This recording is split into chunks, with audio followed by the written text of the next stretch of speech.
तर आता बातमी आहे मराठा आंदोलक जरांगे पाटलांची। मराठा आंदोलक जरांगे पाटलांनी पुन्हा एकदा मराठा आरक्षणासाठी एल्गार पुकारलाय।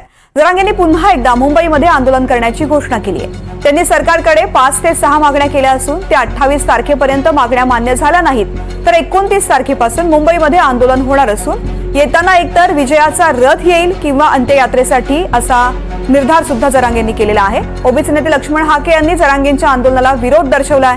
मनोज जरांगेंच्या उपोषणाला विरोध म्हणून ओबीसींच्या हक्कासाठी लॉंग मार्च काढणार असल्याचा इशारा हाकेंनी दिलाय। यामुळे पुन्हा एकदा मराठा विरुद्ध ओबीसी असा वाद पेटण्याची शक्यता वर्तवली जाते।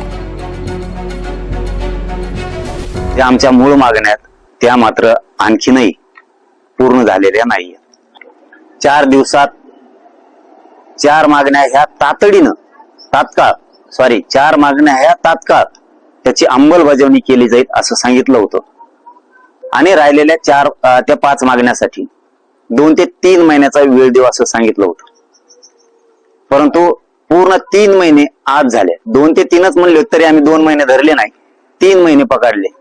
तर आज 30 एप्रिलला 3 महिने पूर्ण झालेत, कुठल्याही मागणीच्या बद्दलची अंमलबजावणी आतापर्यंत झालेली नाही। ना तात्काळ करतो म्हणले त्याची पण नाही आणि त्याच्यानंतरच्या राहिलेल्या 4-5 मागण्या 3 महिन्यात करू म्हणलं होते त्याची पण नाही।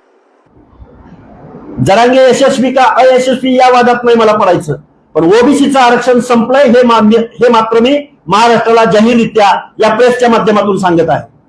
जर जरांगे मुंबईमध्ये उपोषणाच्या आंदोलनाला बसत असतील, ज्या दिवशी जरांगे मुंबईमध्ये उपोषणाला बसतील त्याच दिवशी ओबीसीचा लॉंग मार्च नांदेड जिल्ह्यातल्या माळेगावला, जिथं खंडोबाचं क्षेत्र आहे, लातूर आणि नांदेडच्या बाउंड्रीवरून माळेगावच्या खंडोबाला, तिथून आमच्या ओबीसीच्या लॉंग मार्चची सुरुवात होईल आणि ती मुंबईपर्यंत येईल।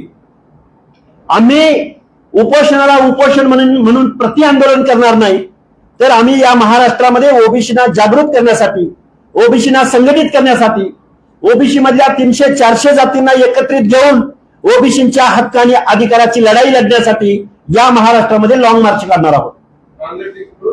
नांदेड ते मुंबई, माळेगाव खंडोबा, जिथं भटक्या विमुक्त जाती जमाती, जिथं बलुतेदार अलुतेदार, जिथं महाराष्ट्रातल्या गावगाड्यामधल्या हर एक माणसाचं आराध्य दैवत ज्या खंडोबाला मानलं जातं, त्या महाराष्ट्राच्या आराध्य दैवतासमोर आमच्या ओबीसीच्या हक्क आणि अधिकाराची संरक्षण करण्यासाठी